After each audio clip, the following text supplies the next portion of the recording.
ऐसा है कि नीतीश कुमार की शारीरिक मानसिक हालत ठीक नहीं है। ये बात कोई नई बात नहीं है। करीब करीब सभी राजनीतिक दल और बिहार के सभी नागरिक इस बात की जानकारी है। अब राबड़ी देवी ये कह रही हैं कि उनके बच्चे को सत्ता सौंप देनी चाहिए। वो इसलिए कह रही हैं ताकि सब लोग एक ही जैसा हो जाए। उनका बच्चा भी आ जाएगा तो राबड़ी देवी पर ये इल्जाम नहीं लगेगा लालू यादव पर कि अपने बच्चे की राजनीति करते हैं। नीतीश कुमार के सेहत को लेकर के सवाल उठाइए और बोलिए कि निशान को गति सौंप देना। भाई ऐसा है कि नीतीश कुमार की शारीरिक मानसिक हालत ठीक नहीं है। ये बात कोई नई बात नहीं है। करीब करीब सभी राजनीतिक दल और बिहार के सभी नागरिक इस बात की जानकारी है। अब राबड़ी देवी ये कह रही हैं कि उनके बच्चे को सत्ता सौंप देनी चाहिए। वो इसलिए कह रही हैं ताकि सब लोग एक ही जैसा हो जाए।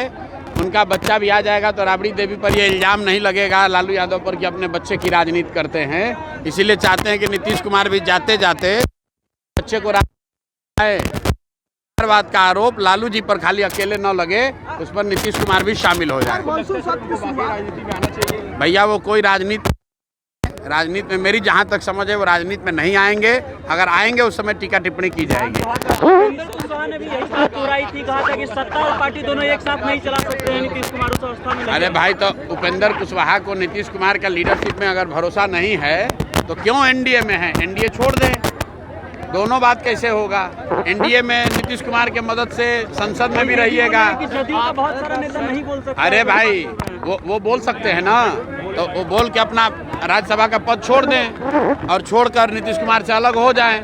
तो नीतीश कुमार के मदद से आप राज्यसभा में भी रहिएगा, मंत्री बनना भी चाहिएगा और नीतीश कुमार का शिकायत भी कीजिएगा। दोनों बात तो नहीं हो सकती है।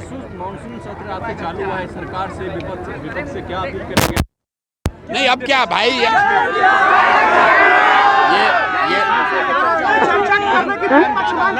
ये अंतिम सत्र है और नीतीश कुमार के लंबे राजनीतिक कैरियर का ये अंतिम सत्र है। जबकि वो सत्र में मुख्यमंत्री के तौर पर, विधानसभा के नेता के तौर पर वहाँ जाएंगे, क्योंकि इसके बाद नीतीश कुमार की राजनीतिक पारी का खात्मा हो जाएगा।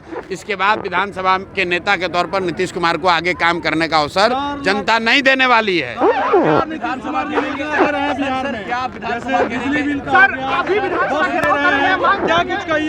अरे मेरे भाई 20 वर्ष से नीतीश कुमार मुख्यमंत्री हैं और हर हफ्ते कैबिनेट की बैठक होती है। 20 वर्ष में जो काम नहीं किया, अब 20 हफ्ता बचा हुआ है। अब जनता को लॉलीपॉप देने से कोई फ़ायदा नहीं है। जनता ये देख रही है कि बिहार में बच्चों के लिए शिक्षा नहीं है, रोजगार नहीं है, बिजली बिल जो बात हो रही है। नीतीश कुमार का नाम है यहाँ पलटू राम, तब बिजली बिल पर भी अब बन गए पलटू राम। खुद सदन में खड़ा होकर नीतीश कुमार ने एक बार नहीं कई बार कहा कि मुफ्त में बिजली देना बहुत गलत बात है।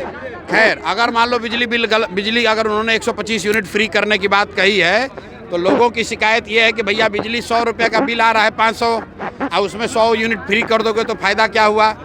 लोग ये चाहते हैं कि उनका स्मार्ट मीटर जो प्रीपेड है वो प्रीपेड नहीं होकर पोस्टपेड होना चाहिए।